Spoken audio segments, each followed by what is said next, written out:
The following is a Hoop Ball presentation.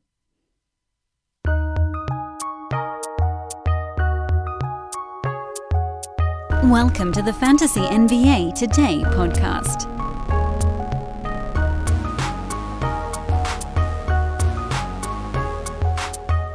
Happy Tuesday, everybody. Welcome to Fantasy NBA Today. Hold the fantasy.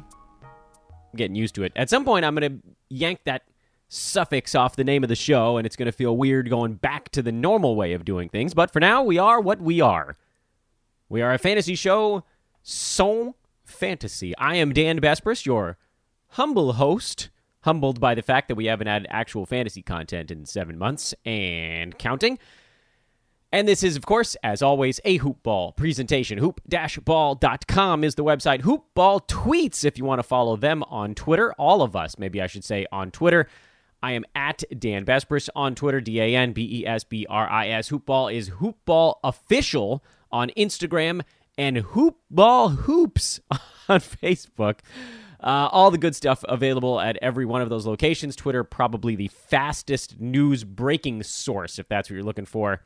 And why you're following Hoop Ball. Hoop Ball Gaming rolling along, up to 860 Twitter followers. Now very impressed with what those guys are doing, especially on the winning front. The Hoop Ball Hawks dropped another episode. The great Brad Harden has been amazing since taking over and founding that coverage of a Hawks. I mean, legitimately, I don't know where he's coming up with this stuff, but he's got content every few days, every week. In fact, on their most recent episode, Brad talks about the new City Edition jerseys the Hawks are unveiling that will commemorate the great Dr. Martin Luther King Jr., which, by the way, the fact that they have that as a City jersey makes me really wonder if this season is expected to start by MLK Day. Doesn't have to, but certainly would be for some pretty good synergy. Also digs into whether the Hawks might make the playoffs next year.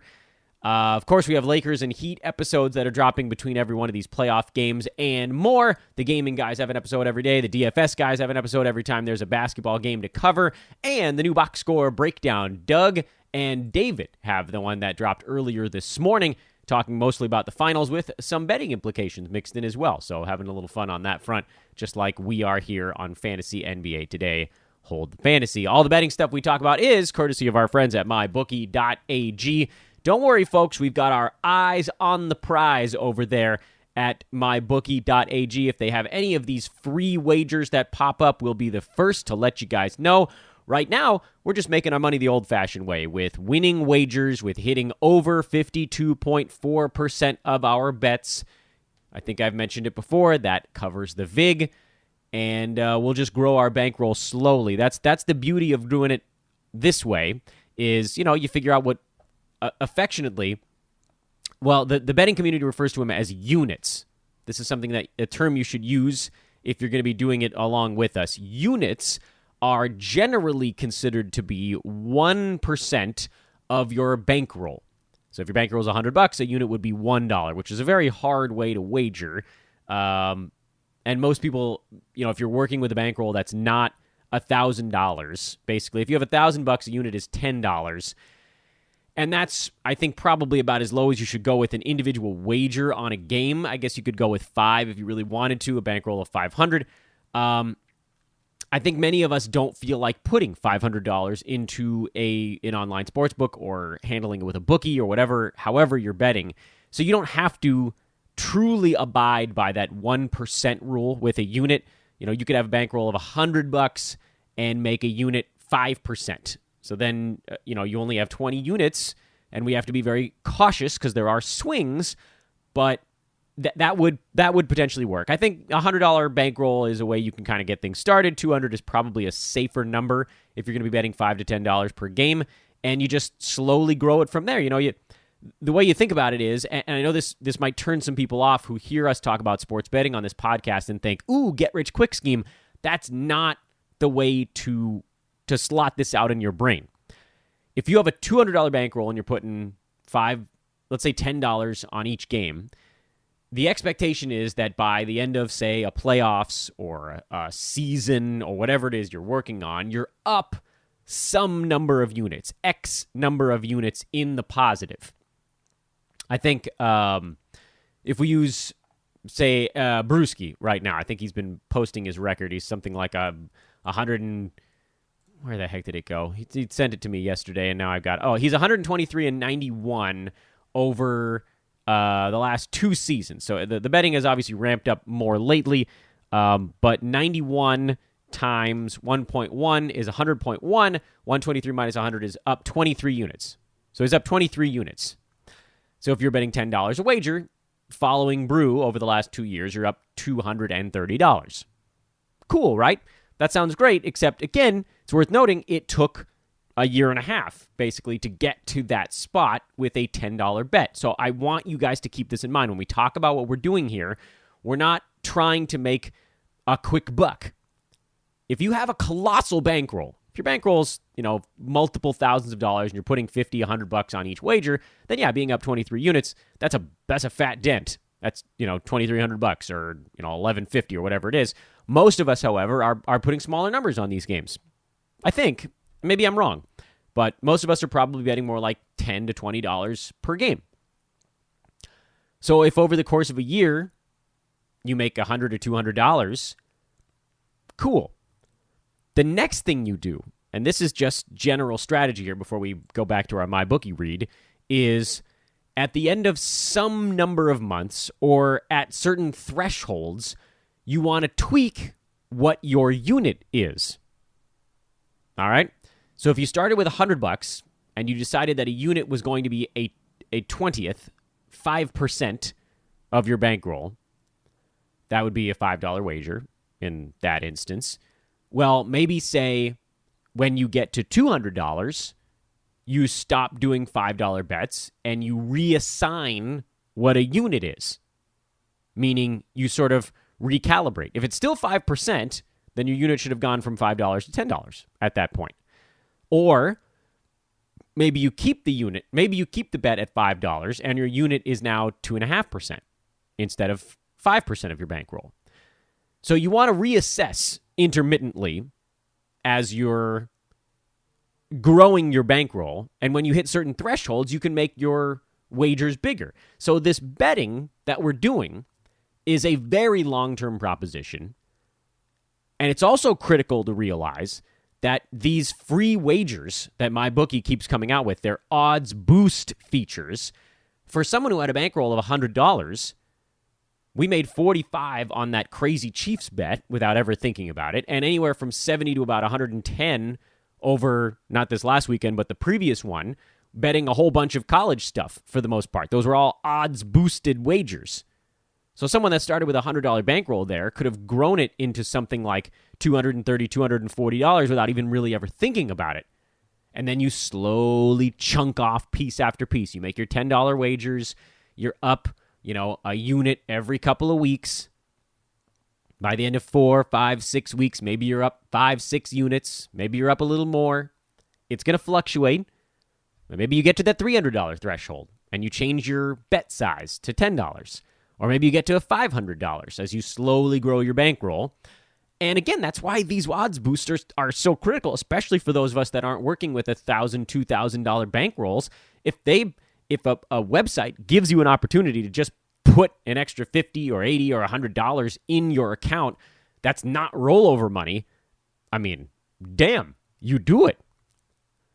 So thank you to MyBookie for running those promos. They had one with NFL. They had one with college. I'm betting we'll keep seeing them because sports are just going to keep on rumbling now. After that long layoff, everybody wants to sort of jam everything in at this point, so we'll keep tied to it. And just make sure that if you do sign up for an account over at MyBookie, you use promo code HOOPBALL so that they know we sent you, and it also unlocks a 100% deposit match bonus. They will double your deposit, effectively. Again, that promo code is HOOPBALL. It's on the third page of sign up over at mybookie.ag. I'm going to tell you guys a little bit about ExpressVPN later on in today's podcast. I want to dive into the game coming up tonight. The finals are back on. It's game 4. Lakers favored by 8. It's been bet up from 7.5. I think that there's an expectation that Bam Adebayo is playing tonight. Based on the lower line, based on the fact that he's been upgraded from doubtful to questionable. We've seen generally over the years that when players get upgraded, as games approach, they usually play. And when a game of this magnitude, I think you can sort of, 5X that feeling. During the regular season, somebody gets upgraded, you could still see them ruled out every once in a while because, those games don't matter quite as much. There's 82 of them. And when a game like this, this is pivotal. This is reset the series or Lakers take a commanding lead. He's going to be in there. And the odd thing is, I don't know if it helps the Heat as much as I would have thought at the beginning of the series, because having Kelly Olynyk out to pop towards the three-point line has actually been incredibly useful. The Lakers have great rim protection, but the way the Heat have been able to compete offensively as well as they have the last two games was basically to just spread everybody out, get somebody who's not a great defender on Jimmy Butler, and let him go to work. And if the Lakers send help, there's four shooters, and it's really hard for the Lakers to recover when everybody is spaced out like that. Whereas now, what you'll see there is that one of those other four guys around Butler is going to be trying to work himself a little bit closer to the rim, maybe catch the ball on the roll if that's what happens. But you're probably not going to see as much ISO as you did, because for the Lakers, they can run a bit more of a drop coverage at this point and just go back to kind of daring the Heat to beat from outside and scramble back to the dudes that can shoot the three-pointer. I'm sure they have a plan up their sleeve. Miami is an extraordinarily well-coached team. Lakers have the more talented roster. We'll also see, frankly, if they show up.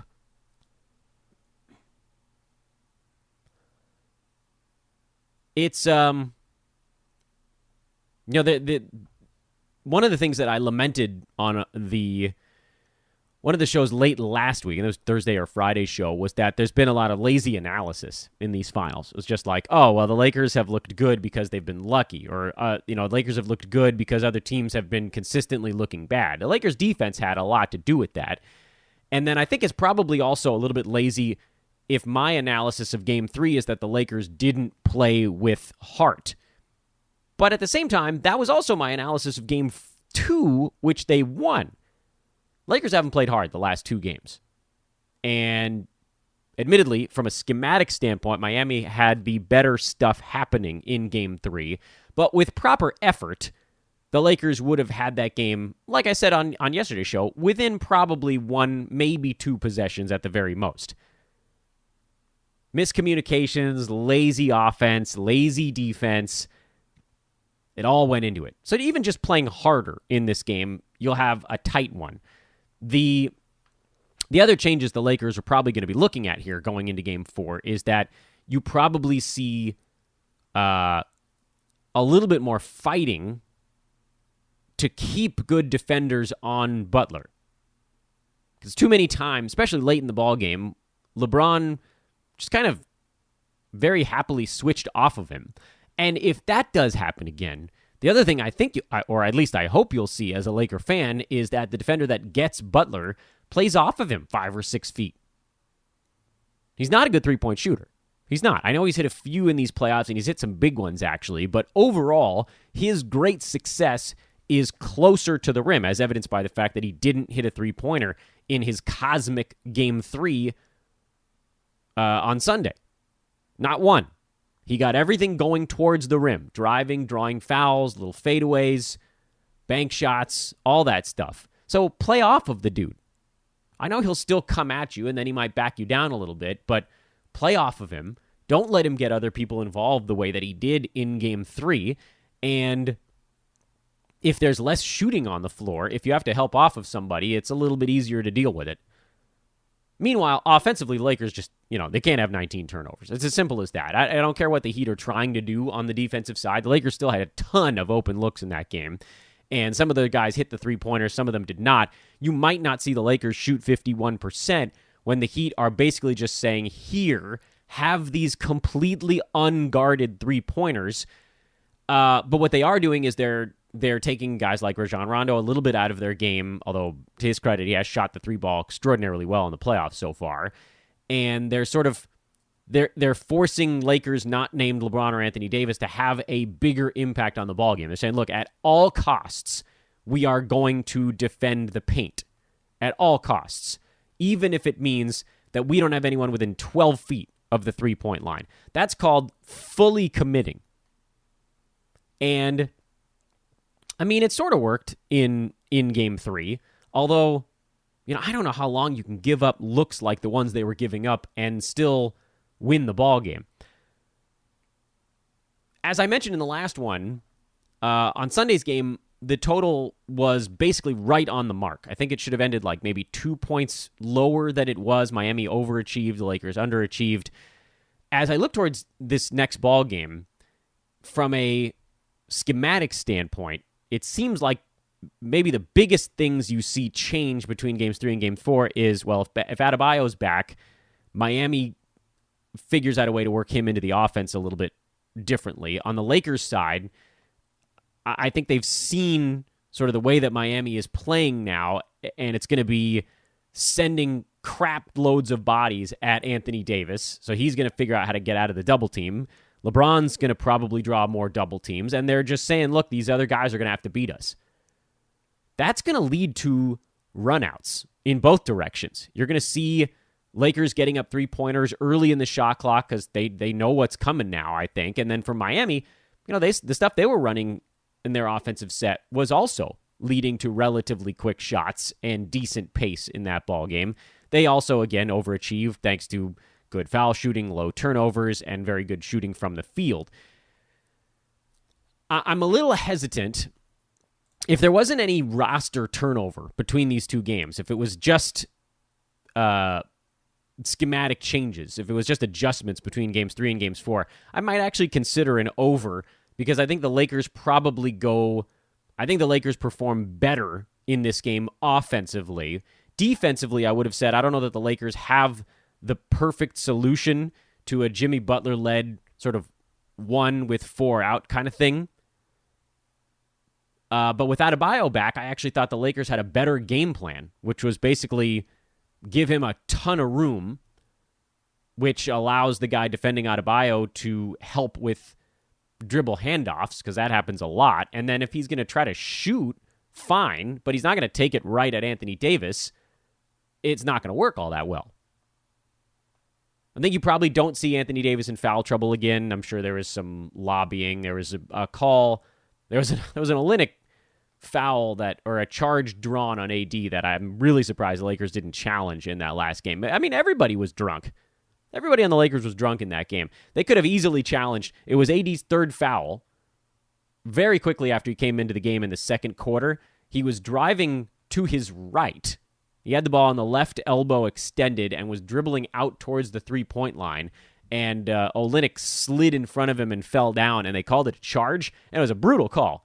And listen, I'm not saying the refs did anything wrong in that game, but far from it. But they missed that one, and I'm really surprised the Lakers didn't question it, because that was critical. I mean, that's like, what are you saving your challenge for if not to keep your superstar on the floor during 6-7 minutes of a basketball game where Lakers had sort of just finally gotten back into it after falling behind early, and then that forced LeBron back into the game extra in the first half. He didn't have the same gas in the second half that he's had in other ball games recently, and it was just this compounding thing. So LeBron was a little drunk. AD was very drunk. Vogel was a little drunk. The Kuzma and Markieff Morris were about the only guys in that game that didn't look like they were playing with their head in the clouds. So I do think a lot of that changes in this one. I don't know how you don't look at Miami catching a ton of points, because they've figured something out now on offense that should at least keep them in the ball game. The return of Adebayo does make me nervous. Like I said, if there was no personnel change here, I would go Miami and probably the over, because you would have just seen a three-point shooting competition with both teams saying, hey, we're the Lakers. You're not going to beat us at the rim, because nobody does. And we're going to sag off of you, Jimmy Butler, and we're going to make everybody else put the ball on the ground one time. If they're coming off a screen, they're going to have to shoot on the pull-up. We're going to try to take away catch and shoots, and the rest is all yours. And that still gives Miami plenty of offensive things to try. And if, on the other side, Miami made it very clear. They're like, we're going to send 4 guys at your superstars and leave everybody else completely unguarded. And if they take into the key, we're still all going to be there. So you're going to get a lot of wide open 3-pointers, and we dare you to make them. Long rebounds. There are going to be some offensive rebounds. There are going to be some putbacks. There are going to be some quick possessions, some rebounds that come right back out to the 3-point line. You'll see all of that stuff. If Adebayo does not play in this game, if he does, big question marks again. Do you fade the Heat as they go back to stuff that wasn't really working all that well? Do you back the Heat thinking that getting him is a jolt in the arm? When you look at the total, people are going to bet the over if he comes back. I would consider betting the under because you saw the Lakers actually did a much better job of taking Miami out of their offense when Adebayo was in there because they were able to recover to him easier. His shot wasn't a threat, and the Lakers aren't that worried about dudes going through AD and Dwight Howard near the rim. That hasn't been a problem, really. So you got to wait and see. We got to wait on the injury news for this ball game. I'm guessing from everything, reading the tea leaves, that Adebayo was playing.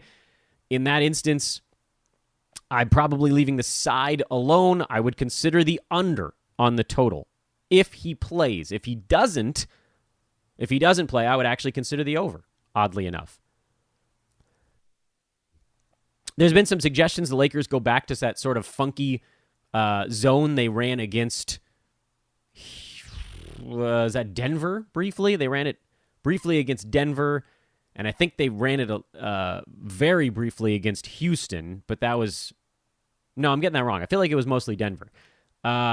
That's a possibility in this instance because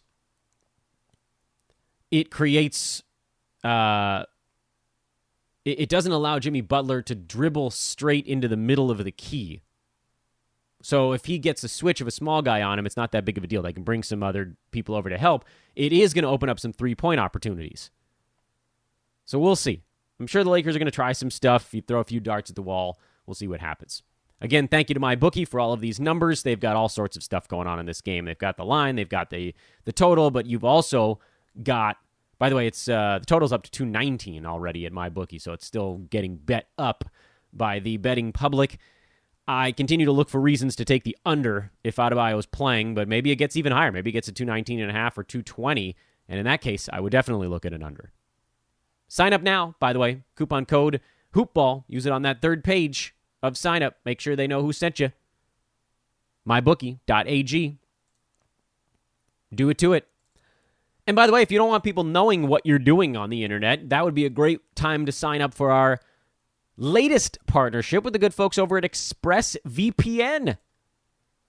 The special link there is expressvpn.com/hoopball. You don't actually have to enter a code anywhere, but you have to go to that proper custom link, expressvpn.com/hoopball. You can... I tried this the other day. I said it on a show last week. I tried just signing on to a VPN in another country, and it didn't slow down my internet in any way. I was able to just... Nobody knew where I was. I didn't get the same weirdo attack ads everywhere that I was surfing. It was really, really cool. And if you sign up at that custom link, expressvpn.com/hoopball, you get an extra 3 months, so 15 months of membership for the price of 12. You can sign up. You can pretend to be in Japan if you want to see extra anime in your Netflix account. That's how things are unlocked in different countries that are not unlocked here. They have different selections of stuff. I actually have a relative. I have a cousin who works at Netflix who handles global marketing. It's really remarkable how they do things differently across the world. It's not all the same shows everywhere. You can be in the UK if you want and watch shows there. Anyway, point is, it's really cool. It really is. And it makes you feel, I don't know. Look, I don't know what you guys do on the internet, but you probably don't want anybody watching you do it. So sign up now. expressvpn.com/hoopball. Very cool. Get 15 months for the price of 12. And that's our partnership over there. Today's a wild day. We got baseball starting here, I think, now. MLB playoffs all day, NBA finals in the evening. I've got 2 LA sports playoff teams that I have loved since childhood going at the same time. It's a good problem to have. It truly is. Tomorrow, we'll break down the results of Game 4 NBA Finals. Honestly, I'm glad. I'd love to see the Lakers just wrap this up quickly, but the longer it goes, the more content we have. Now we don't have to transition into off-season mode again. Ugh. Oh, boy. Let me tell you guys, I was debating whether or not to reveal this on air, but I had my wife shave my neck over the weekend. Yep, it's gross. She did it. Wouldn't let her do it if it wasn't with the Lawnmower 3.0 over at manscaped.com. Use coupon code HoopBall20, get 20% off and free shipping, and maybe you too can convince your wife to shave your neck. It's so stupid. Oh my God. Why did I tell you guys that? Doesn't matter. I'm a hairy human being. It is what it is, and you're stuck with it. This was Fantasy NBA Today, a hoopball presentation. I'm Dan Vespers. Enjoy the night. Have a great time watching the finals. Whatever you care about there, enjoy your baseball playoffs. We'll get back at you tomorrow whenever we can. Again, without childcare help this week. So whenever I can squeeze in these shows, that's when they're dropping. Talk to you tomorrow, everybody. So long.